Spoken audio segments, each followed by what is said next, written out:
আসসালামু আলাইকুম, কেমন আছেন গাইস? দেখেন, এইখানে আমি একটা মোটর ফিটিং করব, তারপর একটা ট্যাঙ্কি ফিটিং করব। আমরা কিভাবে আমরা মোটরগুলো ফিটিং করব তা আমরা দেখে নেই, কারণ দেখে নেওয়ার অনেক প্রয়োজন আছে এবং শেখার ব্যাপার আছে। আমরা অনেক ভাই কাজগুলো করে থাকি এবং গ্রাম অঞ্চলের ভাইয়েরাও আপনারাও শিখতে পারেন, কারণ নিজের কাজ নিজে করলে আরও ভালো। মোটর ফিটিং করা কিন্তু আসলেও বড় জিনিস না। দেখতেছেন আমি কিন্তু আকিসের পাইপ পেস কাটতে নিছি, যেহেতু মোটরে পেস সিস্টেম, তাই আমি কিন্তু গাম ফিটিংয়ের কাজ করব। তো পেস কাটতে নিয়ে কিন্তু আমি নিজে দেখতেছেন থেট্টে পেঁচাইতেছি। থেট্টে পেঁচানোর পরে কিন্তু আমি মোটরের সংযোগ দিব। দেখেন, আমি প্রথমেই কিন্তু কলের ভিতরে আগে সাবেক একটা চেক বল লাগানো আছিল, তো এটা আমি প্রথমেই কিন্তু চেক বলটা খোলা নেওয়ার পরে কিন্তু কাজটা করছি। দেখেন, মোটরের ভিতরে কিন্তু আমি কাজটা করতেছি, আর একটা ইউনিয়ন সকেট ফিট করতেছি প্রথমেই। দেখেন, এই যে কলের ভিতরে কিন্তু একটা লাগায়াত হয়েছে, ওই যে টিনের নিচ দিয়ে দেখা যায়। আমার কলটা হলো টিনের এই পাশে, আমার মোটরটা হলো টিনের এই পাশে একটা। এখন দেখেন, আমি ইউনিয়ন সকেট কীভাবে অ্যাড করতে হয় আমি করে দিতেছি।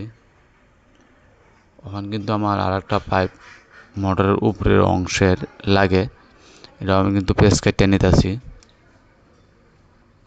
পেস কেটে নেওয়ার পরে কিন্তু আমি বাকি কাজগুলো গাম ফিটিংয়েরই করব। এটিও গাম ফিটিংয়ের কাজ। এরপরে যেটা মোটরের অংশগুলো আছে এইগুলো কিন্তু আমি পেস কেটে নিতেছি আমার সুবিধার জন্যে। আসলে আপনারা ভিডিওগুলো আশা করি শেষ পর্যন্ত দেখবেন, তো আমার কাজগুলো দেখতে পারবেন। আমি কিন্তু এখন ইউনিয়ন সকেট লাগানো শেষ।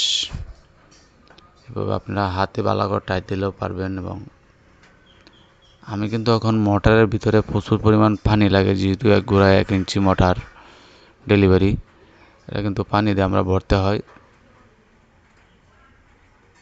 আমরা কিন্তু পানি দিয়ে ভরার পরে কিন্তু পাইপটা কেটে নিলাম। কেটে নেওয়ার পরে কিন্তু এখন আমি এখানে 1 ইঞ্চি একটা টিল ইউজ করতেছি, যেহেতু এখানে আর একটা আউটলাইন হবে। আমি টি ইউজ করলাম, উপর দিয়ে টিদের ভিতরে যাবে। এখন কিন্তু আমি গাম ফিটিংয়ের কাজ করলাম। আমি কিন্তু এখন গাম দিয়ে নিতেছি। এই যে দেখেন, একটা টি ইউজ করছি, এখানে আউটলাইনের ব্যবস্থা করা হয়েছে। এখানে কিন্তু আমি আর একটা ইউনিয়ন সকেট ইউজ করতেছি, কারণ ইউনিয়ন সকেট ইউজ না করলে কোনো সময় মোটর সমস্যা হলে খোলাটা অনেক কষ্ট। অনেক ভাই দেখছি, আপনারা মিস্ত্রি ভাইরা দেখছি আমি মোটরের গুঁড়াতে একটা ইউনিয়ন সকেট দিয়েই কাজ শেষ করে ফেলে। ঠিক না ভাই, এখানে 2টা ইউনিয়ন সকেট হবে। মোটর খোলার প্রয়োজন আছে এখানে, যেহেতু গাম ফিটিংয়ের কাজ। গাম ফিটিং হোক এবং থ্রেডের কাম হোক, সমস্যা নাই, কিন্তু আপনার এখানে 2টা ইউনিয়ন সকেট অবশ্যই প্রয়োজন। মোটরের কোনো সমস্যা হয়ে গেলে মোটরটা খুলতে হবে। তো আপনারা একটু মাথাতে রাখবেন, কারণ এইভাবে কাজটা করবেন, কারণ কাজটা কিন্তু কখনো মার পেট থেকে কাজ শিখে আসে নাই। নিজের অন্তর থেকে কাজগুলো শিখতে হয়। নিজে গুরুত্ব দেবেন কাজের মধ্যে, ভালো ভালো কাজ করার চেষ্টা করবেন। আর লাইক কমেন্ট করবেন।